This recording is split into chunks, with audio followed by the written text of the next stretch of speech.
As a child, I noticed that some kids seemed different from others.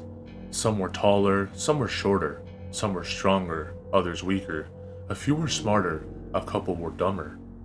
No matter their differences, they always seemed to dislike kids who were unlike them. The stronger bullied the weaker despised the stronger, the skinnier mocked the fatter, and so on. But what I never understood was why they seemed to favor one trait over another. The ones with poor coordination envied those that could play sports, yet they also got along with the ones who did well in school. The dumb ones found solace among those who were bad at sports, simply because they were not singled out for having brains. These prejudices seemed almost natural and ingrained in their minds from birth. Humans hate other humans simply because they have traits unlike or opposite their own. But me, I love my flaws. As I got a bit older, around the time I was 17, I had a revelation. I finally understood that people hated each other because they couldn't come to appreciate the beauty of their own flaws. All I had to do was show them that they are all beautifully imperfect. It became my mission to sculpt the world around me, to do my part to make it a better place. I thought it best to start with my family. I had a fairly normal family structure, at least by today's standards. My father was never around, although I was not sure as to why. My mother raised me, my teenage brother and my little sister, pretty much by herself.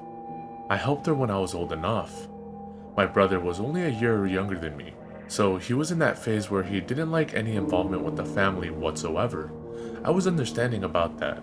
I too have experienced that feeling many a time. My sister, however, was much younger than I was. Since my mom was always working, I looked after her. I formed a special bond with my little sister. I loved her so much. So, I started my crusade by trying to explain the importance of flaws to my brother.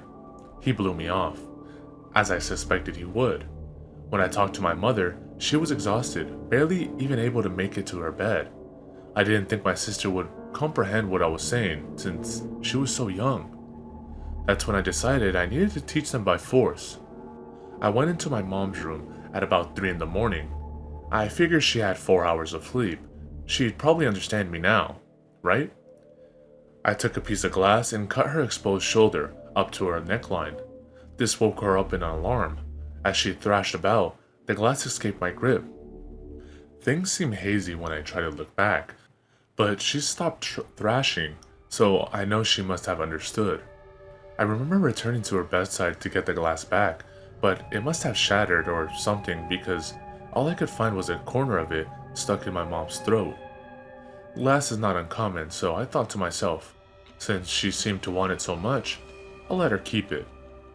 Leaving her room, I went to the kitchen to acquire a knife, then proceeding to the garage to grab a rope. Seeing my mom's reaction, I knew that I must take measures to keep my brother restrained. I was able to tie a rope around his right arm, around the wrist area, but he awoke when I tightened it. He swung at me in stupor but fell off his bed, taking the rope with him. When he didn't get up, I checked up on him, only to find the rope tied around his neck, not his wrist. Funny, I could have sworn I put it around his wrist. No matter, I thought as I steadied my resolve, I pulled him back up on the bed and tied the other end of the rope to his bedpost for security. Not being one to waste an opportunity when it presents itself, I jumped on the chance to give him flaws that shine. I made a few markings around his torso, one across his upper ribs, one on the left of his lower abdomen, and one from the center of his chest, up on an angle to his collarbone. I also marked the sides of his arms. Then I left him one last flaw along the base of his neck, below the area covered by the rope.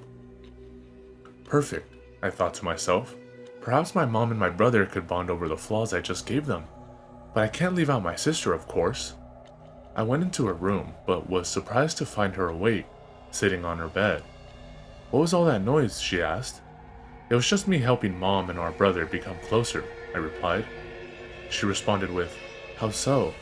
Well, I gave them markings to give them something in common. What kind of mark? Well, I had to stop and think for a moment. How do I explain this to a child? Pulling a blank as to how to sugarcoat it, I just decided to take a chance and be honest. I hoped she could get it. I gave them both markings so that they could understand their, flaws. Flaws? She said. Yes, flaws. You know, things that make us special. You can give those to people? Yes. You're quite the smarty, aren't you? Mom always told me I was. She was right. My sister noticed the knife in my hand. What's that for? She asked.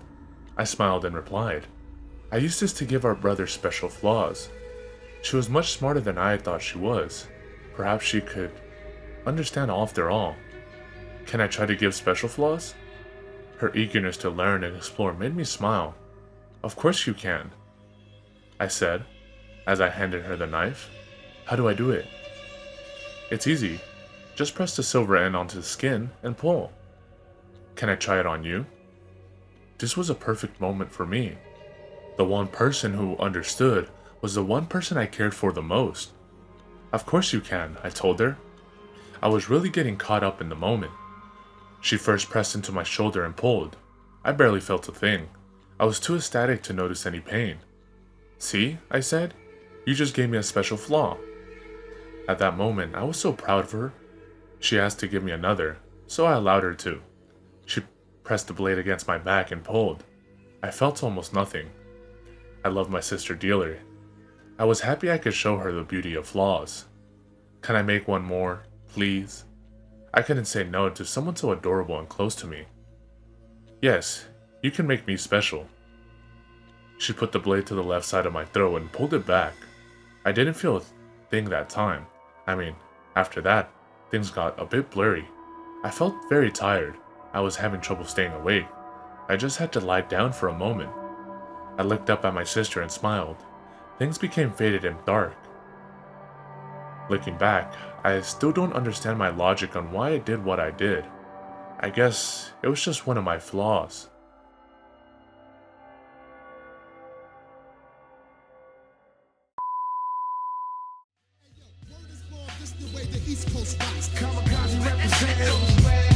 Hey yo, mention I made. It shines like a gold chain. KL kamikaze legacies in this rap game for sure.